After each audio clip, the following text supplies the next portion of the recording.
Tural bəy, biz Naxçıvanı ən çox sizinlə müzakirə eləmişik. Uzun müddət Heydər bəylə də müzakirə eləmişik. İkili müzakirələrimiz də olub, üçlü müzakirələrimiz də olub. Mən çox arzu edirdim ki, Heydər bəy də olsa, sadəcə Heydər bəy bizim bugün sabah efirində idi. İnşallah növbəti bir proqramımızda yenə üçlü müzakirə eləyərik. Siz yaxında Naxçıvandaydınız.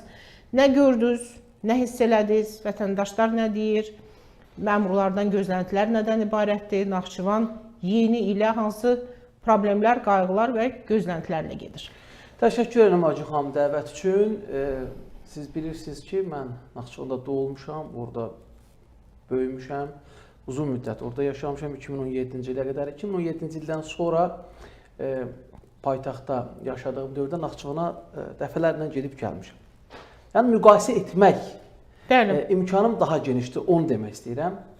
Həm Naxçıvanda yaşadığım dövrdə, həm Bakıda yaşadığım dövrdə Naxçıvana gedib gələrkən apardığım müqayisənin nəticəsi olaraq demək istəyirəm ki, mən bu dəfə Naxçıvanda işıq gördüm. Bunu tam məsuliyyətimlə deyirəm.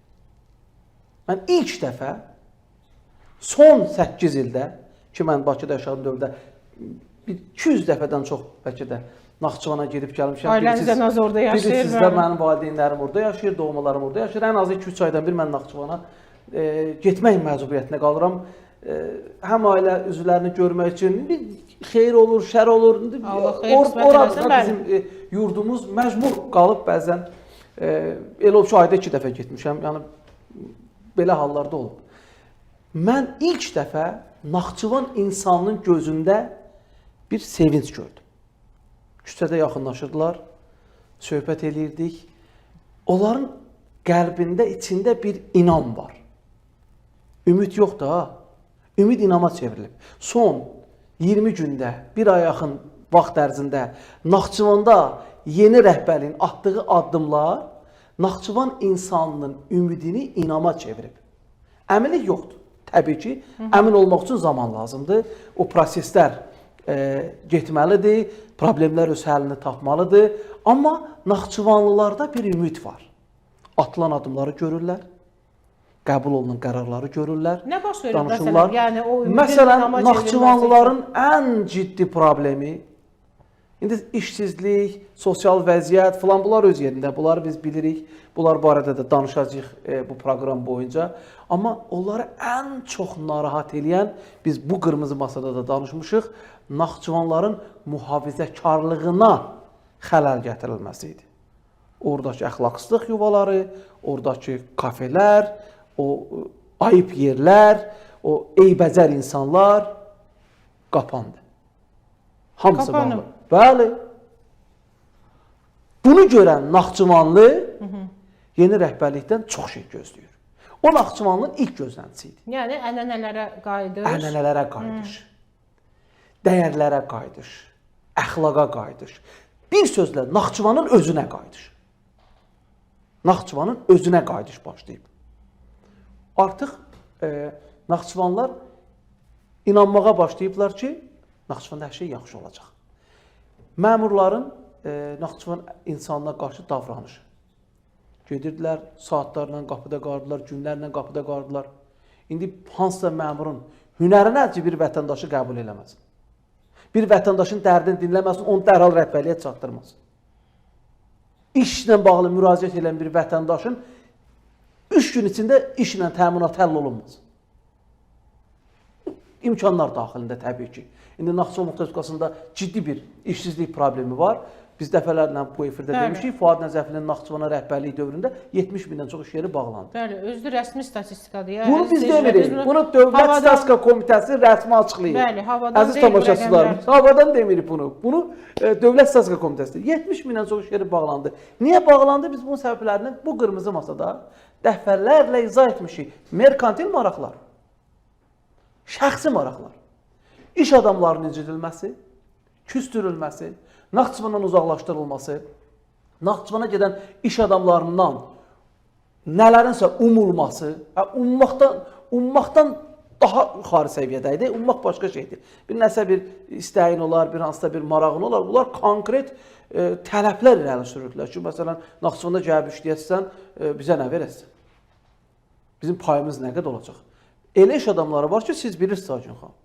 Elə iş adamları vardı ki, hətta Naxçıvanda gəlib iş qurmamışdan qabaq deyirlər, sən bizim pulumuzu ver. Sonra indi iş qurarsan, qurmazsan özün bilərsən də. Bununla necə inkişaf ola bilərdi? Bununla iş adamları Naxçıvanda hansı investisiyanı yatıracaqdılar, hansı işləri quracaqdılar, hansı zavod və fabrikləri açacaqdılar? Növbəti işıq, növbəti yenilik. Bütün iş adamlarına yaşıl işıq yandırılır. Özdə Naxçıvanda 10 illik vergidən azad edildi. İndi o barədə də danışacağıq. O barədə də çox ciddi imkanlar yaradılması. O barədə də danışacağıq. Mən bir neçə iş adamı ilə, bir 3-4 iş adamı ilə şəxsən əlaqə saxlamışam. Eşidirəm fikirləri, insanların danışdıqlarını mənə deyirlər, maraqlanıram. Amma təbii ki, bu işi görənlər iş adamlarıdır. Ən real faktlar onlardadır. Onlar nə düşünürlər, onlara necə mesaj verilib. Mən bir neçəsinə əlaqə saxladım.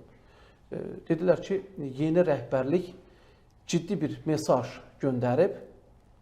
Yaşıl işıq var, dövlətin dəstəyi var, dövlətin qayğısı var. Gəlin Naxçıvana investisiya qoyun, sizdən də heç bir tələbimiz yoxdur. Təsəvvürə gətirirsiniz Acun xanım.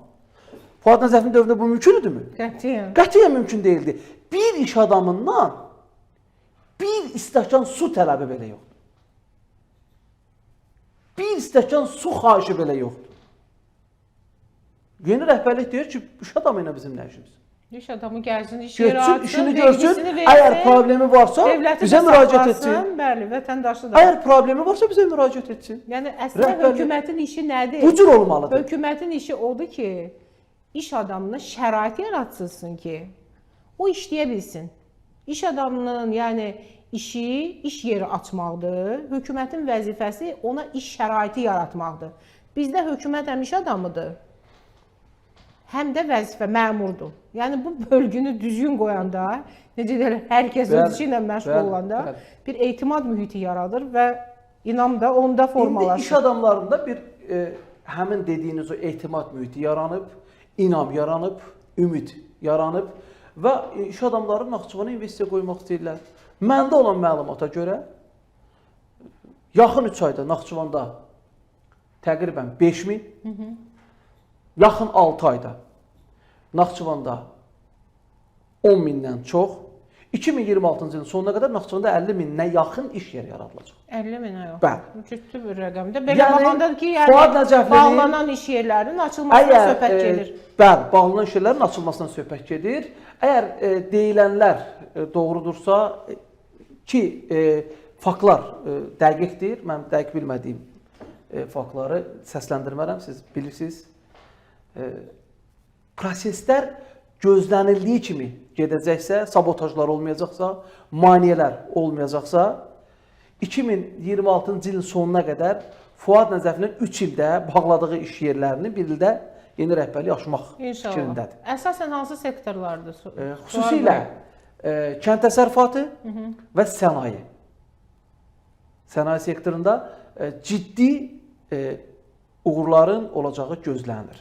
Naxçıvanın biz təbii sərvətləri kifayət qədər çoxdur. Naxçıvan təbii sərvətlərlə zəngin bir yerdir. Naxçıvanın təbii sərvətlərinin realizə edilib, sənaye məsələləri qurulub, istehsal olunub, xarici bazara və paytaxt bazarına çıxarılma məsələsi gündəmdədir. Naxçıvanda geniş tikinti quruculuq işləri aparılacaq. 2026-cı ildən başlayaraq böyük quruculuq işlərinə başlanılacaq. Bilirsiniz, ötən il cənab prezident 250 milyon manat vəsait verdi, xərcləyə bilmədilər. Onu geri qaytardılar. Yaratmazlar. Yaratmaz, Fuad Nəzəfinin yaratmaz fəaliyyətinin nəticəsi idi bu. Yenə deyirəm, merkantil maraqlar, öz şəxsi maraqları, mənim şirkətlərim gəlsin, tenderdə mənim şirkətlərim, mənə yaxın şirkətlər uçsun, orada mən atqat edim, falan, pul qazanım. Yəni bu nöqteyi nəzərdən yanaşdığına görə Naxçıvan böyrü üstə qaldı, özü də o vəziyyətə düşdü. Biabırçı səviyyədə vəzifədən uzaqlaşdırıldı. Naxçıvan elə yerdir ki, Naxçıvan üçün ya yaxşıdır, ya pisdir. Naxçıvanlar üçün. Orta yoxdur. Naxçıvanda orta yoxdur. Bilirsiniz, sizin ətrafınızın demək olar ki, əksəriyyəti Naxçıvanlardır. Naxçıvanlarda siz çox yaxşı tanıyırsınız. Burada orta yer yoxdur. Naxçıvan insanı Naxçıvanın iqlimi kimidir. kontinentaldır. Ya sənə yaxındır, ya çox üstün. ya sənə pisdir. Ya səni qəbul edəcək, bağrına basacaq, arxanda dayanacaq, müdafiə edəcək axıra qədər. Sənə imkan yaradacaq ki, sən işləyəsən, ona da xidmət edəsən, rəhbər baxımından deyirəm, ya da səni qəbul etməyəcək. Fuad Nəcəfini qəbul etmədilər. Heç cürə qəbul etmədilər.